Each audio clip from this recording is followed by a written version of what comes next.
السلام عليكم ورحمة الله وبركاته. الحمد لله رب العالمين والصلاة والسلام على رسوله الأمين وعلى آله وصحبه أجمعين، أما بعد. قال الله تبارك وتعالى: أعوذ بالله من الشيطان الرجيم، بسم الله الرحمن الرحيم. فاعلم أنه لا إله إلا الله واستغفر لذنبك. মাননীয় আজি খবর খাওয়াটি মহোদয়, মাননীয় ন্যায়াধীশ স্যার ইকরামুল সাহেব, আমার মাঝে উপস্থিত বৈজ্ঞানিক ডক্টর আরফান সাহেব, বিশিষ্ট সাহিত্যিক আর লেখক আমিরুদ্দিন সাহেব, আর আমার দূর দূৰণিৰ পৰা অহা অতিথিসকল। আজিৰ বিষয়বস্তু যেহেতু নিৰ্ধাৰিত দুটা বিষয়বস্তু বাছনি কৰা হৈছে, কিন্তু এডমিন সাহেবৰ আদেশত মোক আৰু এটা টপিক দিয়া হৈছে, সেইটো হৈছে তৌহিদ। লগতে এই দুটা বিষয়বস্তু থাকিব ইনশাআল্লাহ, আৰু মই অতি চমুকৈ বিষয় দুটা বিশ্লেষণ কৰাৰ চেষ্টা কৰিম ইনশাআল্লাহ। যেহেতু ইছলাম ধৰ্মৰ মূল বস্তু হৈছে তৌহিদ, আৰু এই তৌহিদৰ কাৰণেই বিভিন্ন সময়ত নবী কৰীম সাল্লাল্লাহু আলাইহি ওয়াসাল্লামৰ জীৱনত যুদ্ধ বিগ্ৰহ হয়। এই তৌহিদৰ খাতিৰতেই বদৰৰ যুদ্ধ সংগঠিত হয়। এই তৌহিদৰ খাতিৰতেই নবী কৰীম সাল্লাল্লাহু আলাইহি ওয়াসাল্লাম নিজৰ প্ৰিয় ভূমি মক্কা নগৰ এৰিব লগা হয়। এই তৌহিদৰ খাতিৰতেই বিলাল ৰাদিয়াল্লাহু তাআলা আনহু বিভিন্ন ধৰণৰ শাস্তি ভোগ কৰিব লগা হয়, আৰু সাহাবায়ে কেৰাম ৰাদিয়াল্লাহু তাআলা আনহু তেখেতসকলেও বিভিন্ন ধৰণৰ শাস্তিৰ মুখামুখি হৈছিল। কিন্তু আজি আমি মুছলিমসকলে সেই তৌহিদ সম্বন্ধে জানো কিমান? আল্লাহ ৰাব্বুল আলামিনে কৈছে, ফা'লাম আন্নাহু লা ইলাহা ইল্লাল্লাহ, জানি থোৱা। ফা'লাম, জানি থোৱা, লা ইলাহা ইল্লাল্লাহ, আল্লাহৰ বাহিৰে আন কোনো সত্য উপাস্য নাই। উক্ত আয়াতটোত আল্লাহ ৰাব্বুল আলামিনে প্ৰথমে মানুহক শিক্ষা অৰ্জন কৰিবলৈ আদেশ দিছে। কৈছে ফা'লাম, জানি থোৱা, শিক্ষা অৰ্জন কৰা। কি বিষয়ে? লা ইলাহা ইল্লাল্লাহ, আল্লাহৰ বাহিৰে আন কোনো সত্য উপাস্য নাই। প্ৰত্যেকজন মুছলিমৰ কৰ্তব্য, প্ৰত্যেকজন মানুহৰে কৰ্তব্য, অকল মুছলমানৰে নহয়, প্ৰত্যেকজন মানুহৰে কৰ্তব্য হ'ল নিজৰ স্ৰষ্টা সম্পৰ্কে জ্ঞান ৰখা। কোনে তাক সৃজন কৰিলে, কোনে তাক তৈয়াৰ কৰিলে, কোনে তাক বনালে, এই বিষয়টো ভালকৈ জনা। সেয়া নবী আল্লাহ ৰাব্বুল আলামিনে উক্ত আয়াতটোত কৈছে ফা'লাম, তোমালোকে জানি থোৱা। কি? লা ইলাহা ইল্লাল্লাহ, আল্লাহৰ বাহিৰে আন কোনো সত্য উপাস্য নাই। সেয়া নবী কৰীম সাল্লাল্লাহু আলাইহি ওয়াসাল্লাম তেখেতৰ মক্কা জীৱনৰ 13 বছৰ যাবত তেখেতে 3টা টপিকছৰ ওপৰতে দাৱাতৰ কাম কৰিছিল: তৌহিদ, ৰিসালাত আৰু মাআদ। মক্কা জীৱনৰ এই 13টা বছৰ নবী কৰীম সাল্লাল্লাহু আলাইহি ওয়াসাল্লাম এই 3টা বিষয়ৰ ওপৰতেই দাৱাতৰ কাম আগবঢ়াইছিল। তাৰ প্ৰথমটো হৈছে তৌহিদ। সেয়া মক্কা নগৰীত তেখেতে ঘোষণা দিলে, কুল লা ইলাহা ইল্লাল্লাহ তুফলিহু, কোৱা তোমালোকে আল্লাহৰ বাহিৰে আন কোনো সত্য উপাস্য নাই, তোমালোকে সফল হ'বা।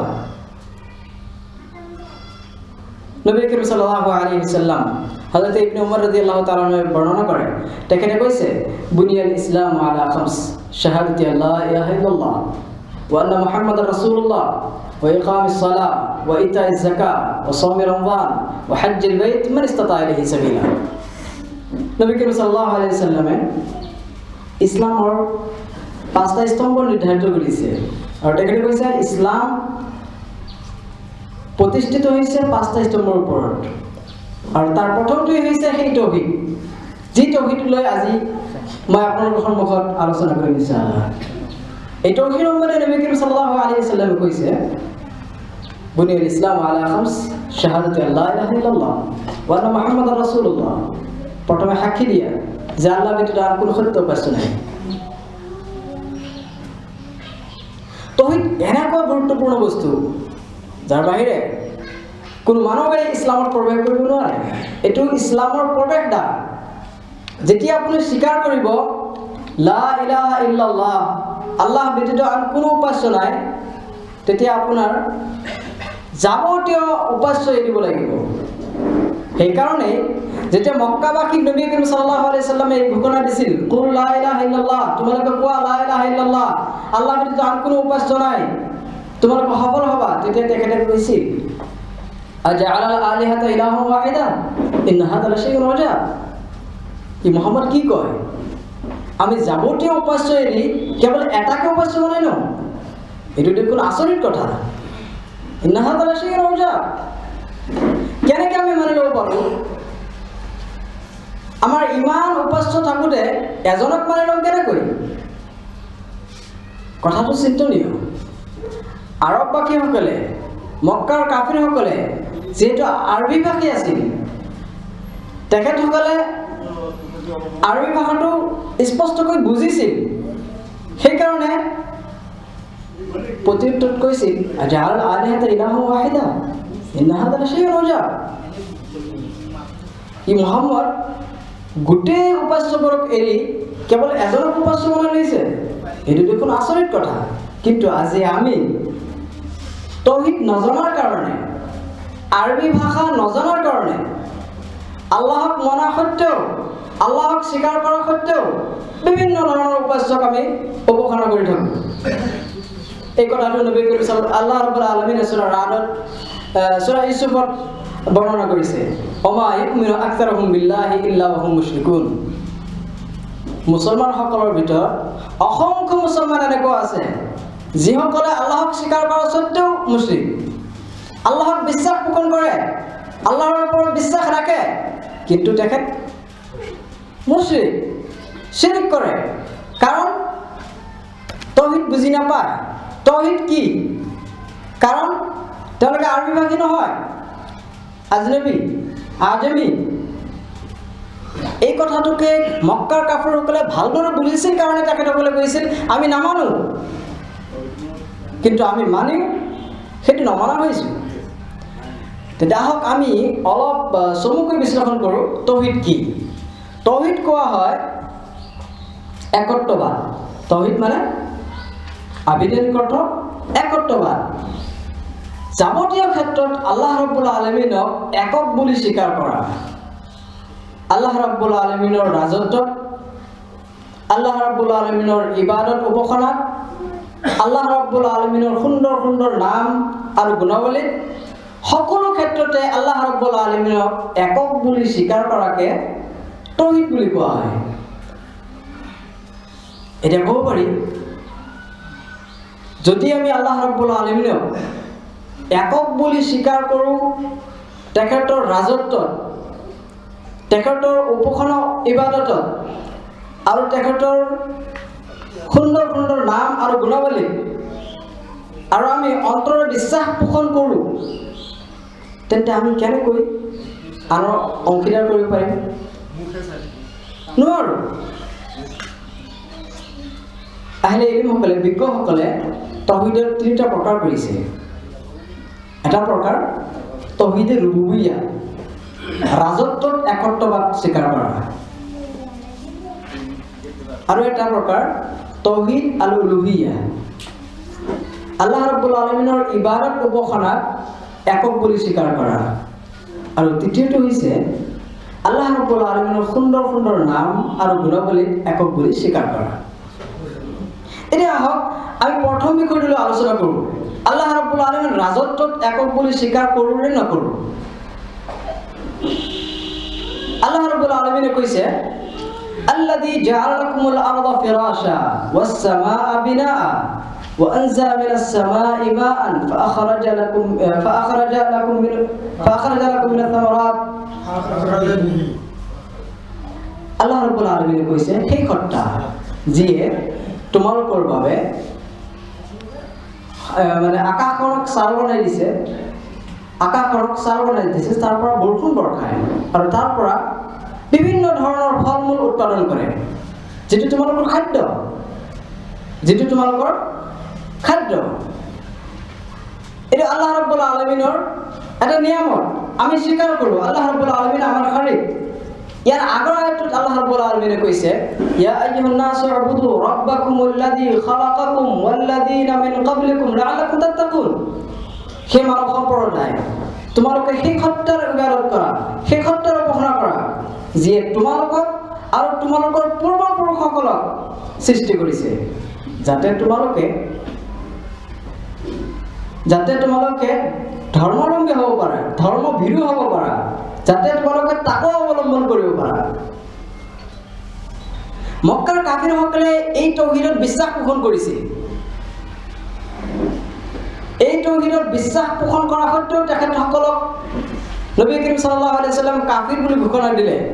ইয়াৰ প্ৰমাণ চাওক, আল্লাহ ৰাব্বুল আলামিনে সূৰা মুমিনত কৈছে, কুল লিমানিল আৰদ ওমান ফিহা ইন কুনতুম তা'লামুন সায়াকুলুনা লিল্লাহ। নবী কৰীম সাল্লাল্লাহু আলাইহি ওয়াসাল্লাম কৈছে, কোৱা সিহঁতক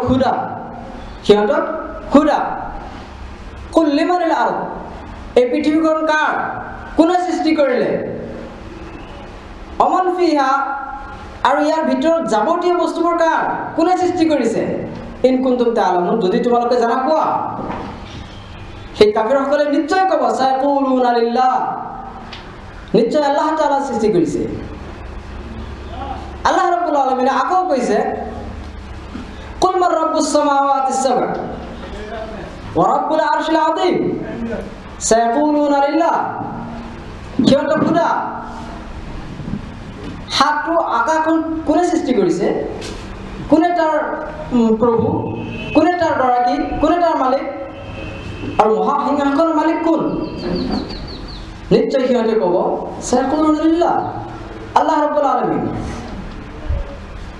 মক্কাৰ কাফিৰসকলে স্বীকাৰ কৰিছিল আল্লাহৰ প্ৰভুত্বৰ, আল্লাহৰ ৰাজত্বৰ, আল্লাহৰ মিলকিয়তৰ। স্বীকাৰ কৰা স্বত্বেও নবী কৰীম সাল্লাল্লাহু আলাইহি ওয়াসাল্লামে তেখেতসকলক কাফিৰ বুলি ঘোষণা দিলে। আৰু আজি আপুনি জানে, আমাৰ মুছলিমৰ অধিকাংশ লোকে আল্লাহৰ ৰাজত্বত বিশ্বাস নকৰে। কেনেকৈ? আমাৰ অসংখ্য লোক আছে যিসকলে কুতুব, গাউছ ইত্যাদি বিশ্বাস পোষণ কৰে। এওঁলোকে বিশ্বাস পোষণ কৰে যে আল্লাহৰ লগত এই কুতুব, গাউছসকলে পৃথিৱীখনক নিয়ন্ত্ৰণ কৰে। আকুফাৰুকুম খায়ৰুম মিন উলাইকুম। এই সময়ৰ কাফিৰসকল সেই সময়ৰ কাফিৰসকলকে উত্তম নেকি? আল্লাহু আকবাৰ, আল্লাহু আকবাৰ। সেই সময়ৰ কাফিৰসকলে আল্লাহৰ প্ৰভুত্বত বিশ্বাস কৰিছিল, আল্লাহৰ ৰাজত্বত বিশ্বাস কৰিছিল, তথাপিও ইছলামে সেইসকলক কাফিৰ বুলি ঘোষণা দিলে। আৰু আমি ইছলাম স্বীকাৰ কৰোঁ, আল্লাহ ৰাব্বুল আলামিনক বিশ্বাস কৰোঁ, তেখেতে অৱতীৰ্ণ কৰা কিতাপসমূহক আমি বিশ্বাস কৰোঁ, মানো, তথাপিও আমি আল্লাহ ৰাব্বুল আলামিনৰ প্ৰথম যিটো প্ৰকাশ তৌহিদৰ, সেইটো বিশ্বাস কৰোঁ। আমি অংশী কৰি আছো আল্লাহ ৰাব্বুল আলামিনৰ লগত। যেহেতু আজিৰ বিষয়বস্তু হৈছে শিৰক, এয়া অংশীদাৰ হ'ল নে নাই? আল্লাহ ৰাব্বুল আলামিনৰ লগত অংশীদাৰ হ'ল নে নাই?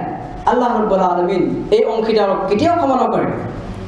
সূৰা নিসা আল্লাহ ৰাব্বুল আলামিনে কৈছে, ইন্নাল্লাহা লা ইয়াগফিৰু আন ইউশৰাকা বিহি ওয়া ইয়াগফিৰু মা দুনা যালিকা লিমান ইয়াশা।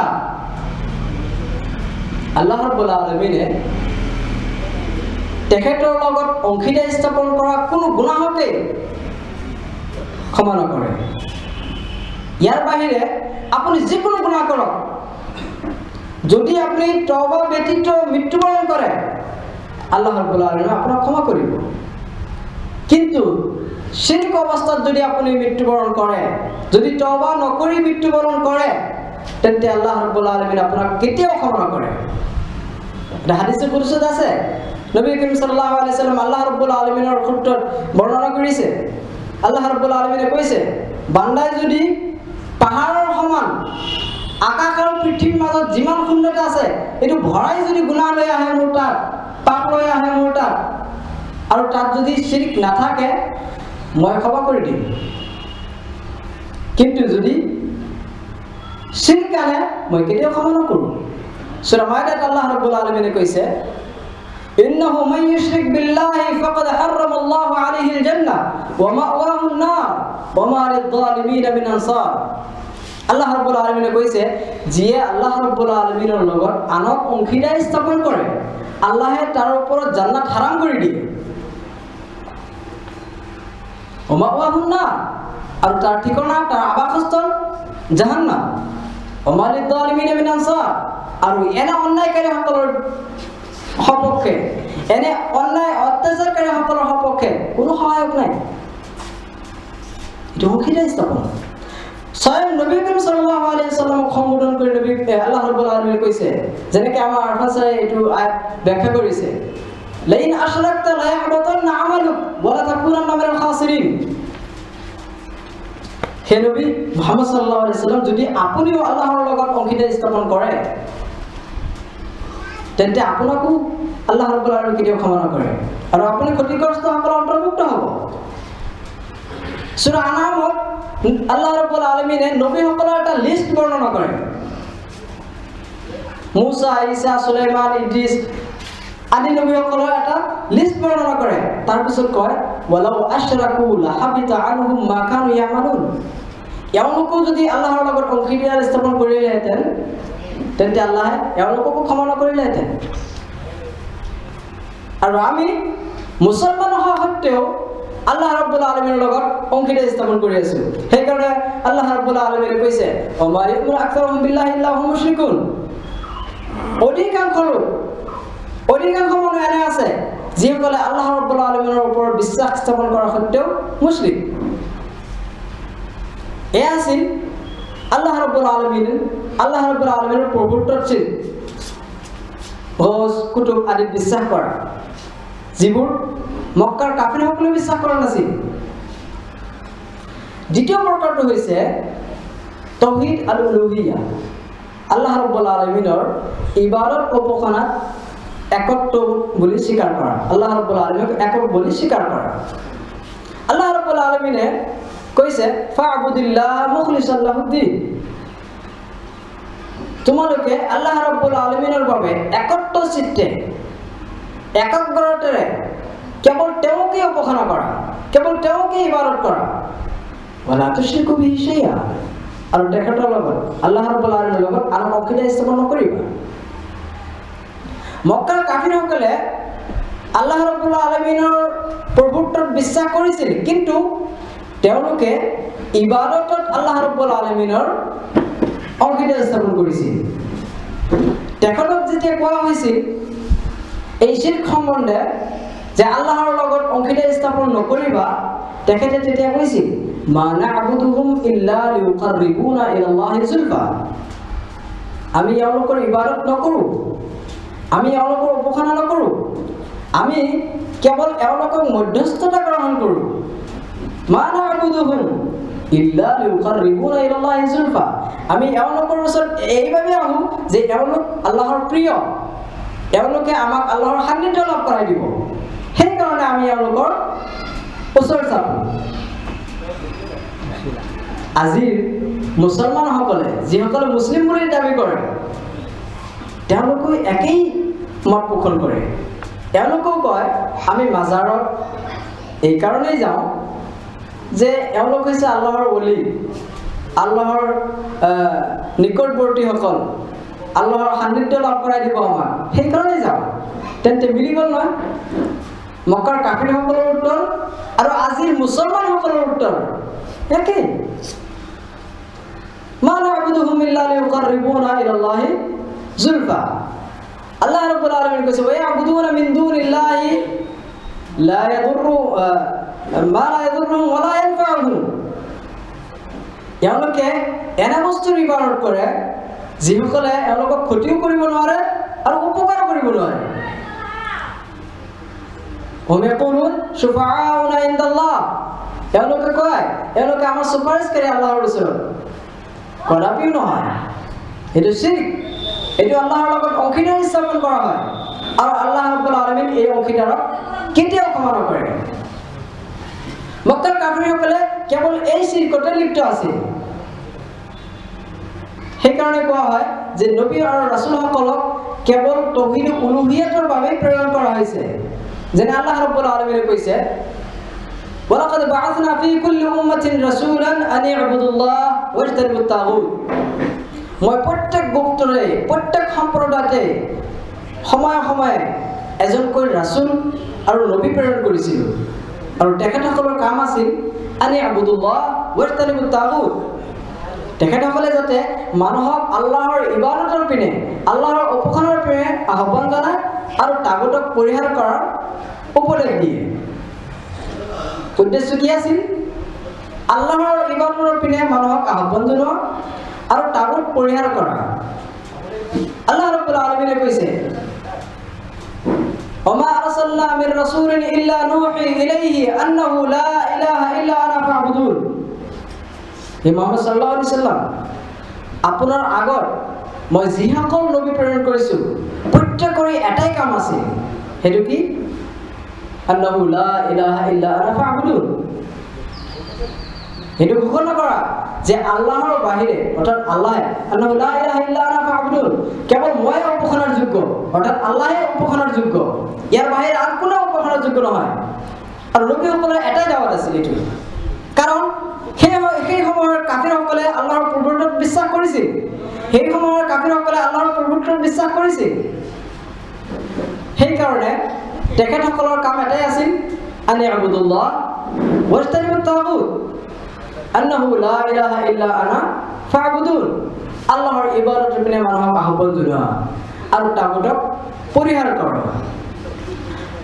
লা ইকৰাহা ফিদ্দিন, তাৰপিছত এইটো لا إكراه في الدين قد تبين الرشد من الغي فمن يكفر بالطاغوت ويؤمن بالله فقد استمسك بالعروة الوثقى لا انفصام لها। আল্লাহ রাব্বুল আলামিনে কৈছে, فمن يكفر بالطاغوت, যিজনে তাগুতক পৰিহাৰ কৰিব, অৰ্থাৎ আল্লাহ ব্যতীত যিসকলক উপাসনা কৰা হয়, সি যিকে নহওক, ফেৰেশতা হওক, মালাইকা হওক, মানে ৰাসূল হওক বা কবৰ পূজাৰী অলিয়া হওক, যিকোনোই হওক, فمن يكفر بالطاغوت, যিসকলে তাগুতক পৰিহাৰ কৰে, ومن يؤمن بالله, আৰু আল্লাহক বিশ্বাস কৰে, আল্লাহৰ ওপৰত ঈমান ৰাখে, فقد استمسك بالعروة الوثقى, তেখেতসকলে এনে এটা ৰছীক মজবুত কৰি ধৰিলে, লা ইনফিছাম লাহা, যেটো কেতিয়াও নিছিঙিব। আৰু সেইটো কি? লা ইলাহা ইল্লাল্লাহ, আল্লাহৰ বাহিৰে আন কোনো সত্য উপাস্য নাই। সেয়ে আমি মুছলিমসকলে বিশ্বাস কৰা সত্ত্বেও কিয় পাহৰি যাওঁ? কিয় আমি দুৰ্ভগীয়া হৈ সেই অলিয়াসকলক, যিসকলে মা লা ইয়াদুৰুহুম ওয়া লা ইয়ানফাউহুম, কোনো ক্ষতিও কৰিব নোৱাৰে, কোনো উপকাৰো কৰিব নোৱাৰে, তেখেতৰ সান্নিধ্য কিয় লাভ কৰোঁ?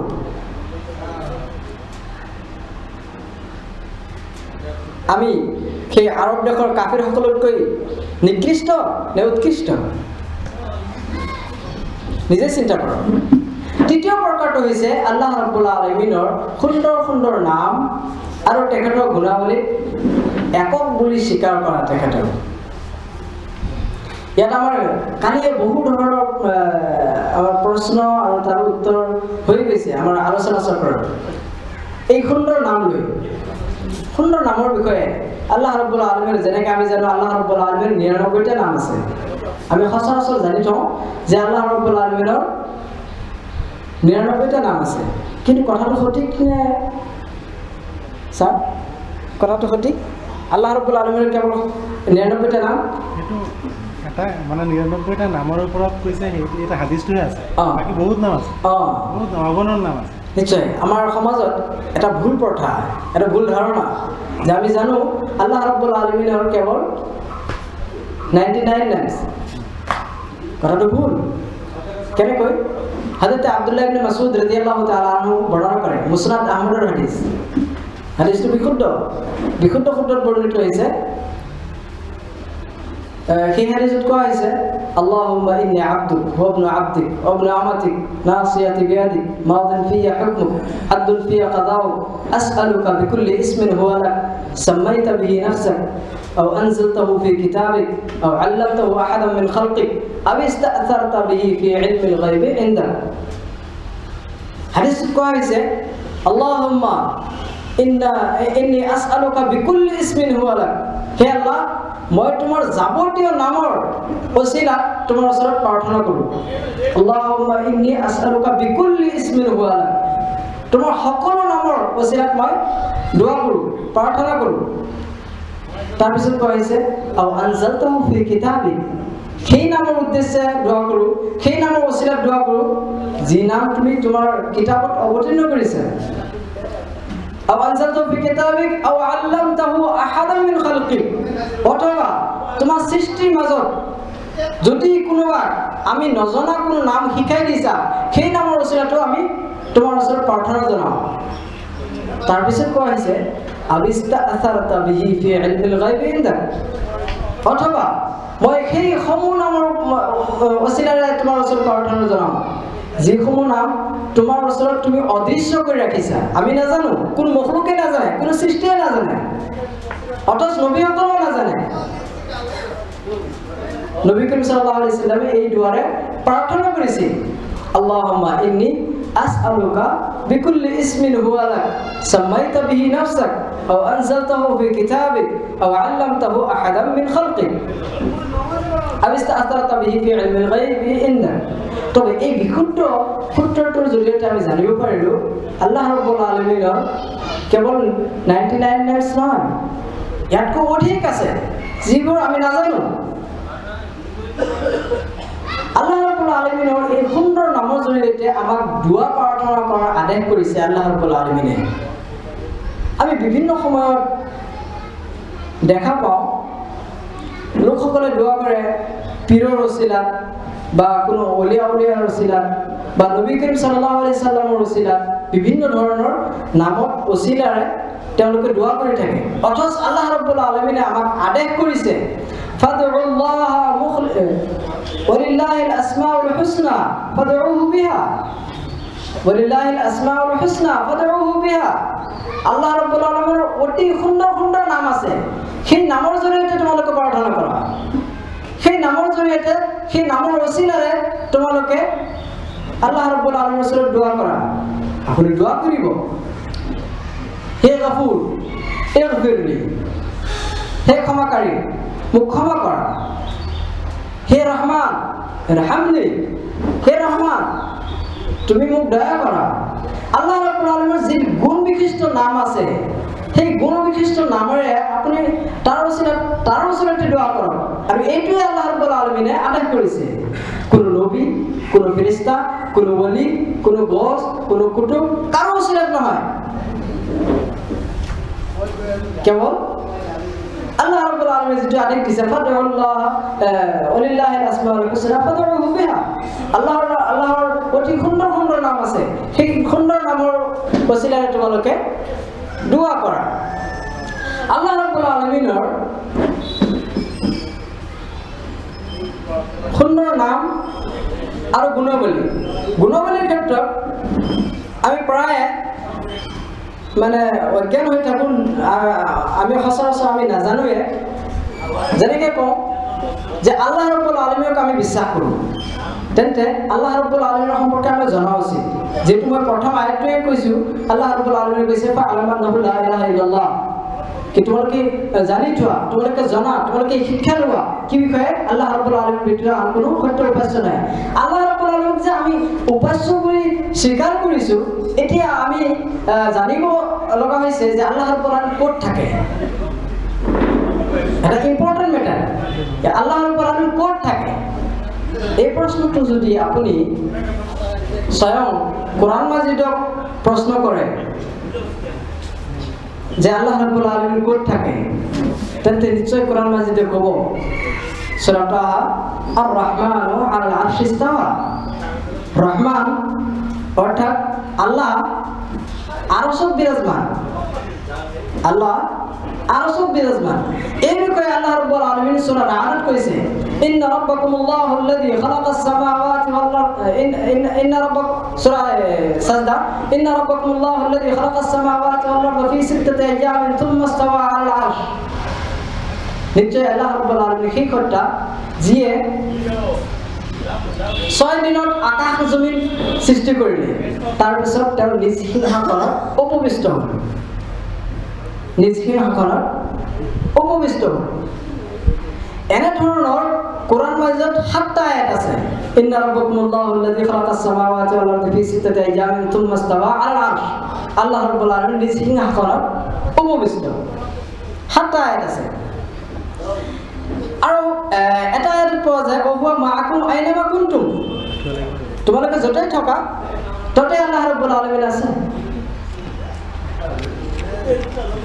আল্লাহ ৰাব্বুল আলামিন তোমালোকৰ লগত আছে। আমাৰ সমাজত এটা কথা মানে প্ৰচলিত, যিমান কাল্লা সিমানে আল্লাহ, যিমান কাল্লা সিমানে আল্লাহ। অৰ্থাৎ আল্লাহ তাআলা সকলো জীৱৰ ভিতৰত সোমাই আছে।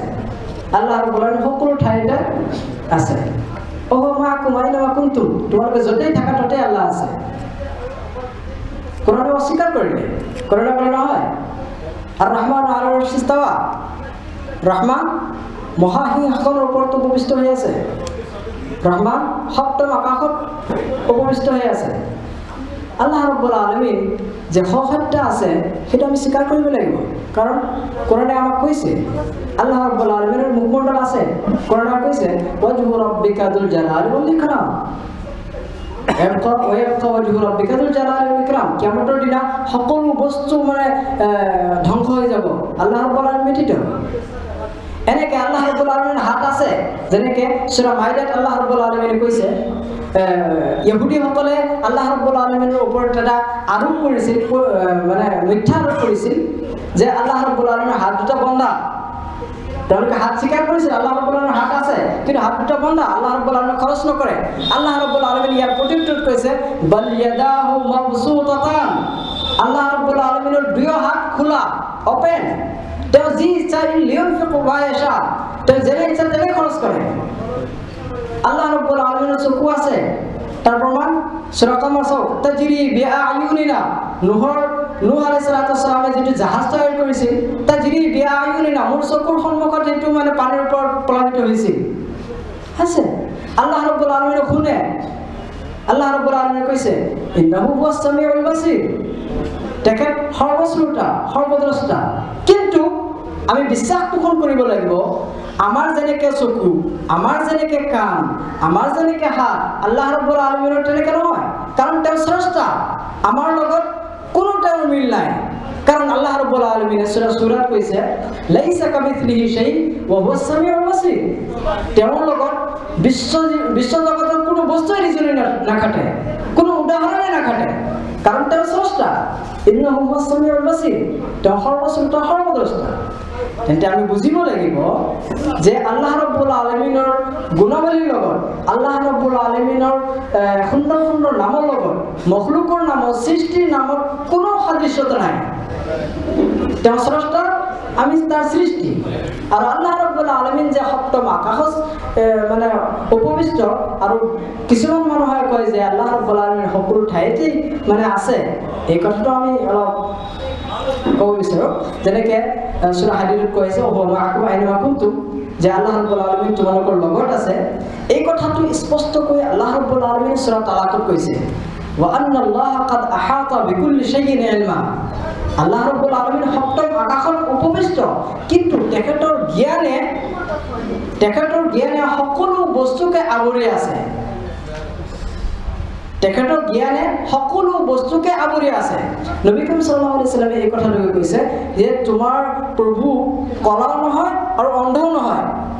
তোমাৰ প্ৰভু অন্ধকাৰ ৰাতিত এটা পিঁপৰা মানে পৰুৱা এটা যদি কলা পাথৰৰ ওপৰত মানে খোজকাঢ়ি যায়, সেইটো দেখে আৰু তাৰ শব্দও শুনে। তাৰ সৃষ্টি, তেওঁ যেনেকৈ ইচ্ছা তেনেকৈ শুনিব পাৰে। যিকি নহওক সংকেত আহিছে, সময় কম। ইনশাআল্লাহ এই বিষয়ে আপোনালোকে আলোচনা শুনিয়ে থাকে আৰু আমি আছোৱে ইনশাআল্লাহ আলোচনা কৰিয়ে থাকিম। আমাৰ সমাজবাসী ৰাইজে জানে। মই এইখিনিতে সামৰণি মাৰিছোঁ। আল্লাহ ৰাব্বুল আলামিনৰ ওচৰত প্ৰাৰ্থনা কৰিছোঁ আল্লাহ ৰাব্বুল আলামিনে যাতে আমাক সঠিক জানিবলৈ আৰু তাৰ ওপৰত আমল কৰিবলৈ তৌফিক দান কৰে। আমিন। আসসালামু আলাইকুম ওয়া ৰাহমাতুল্লাহি ওয়া বাৰাকাতুহু।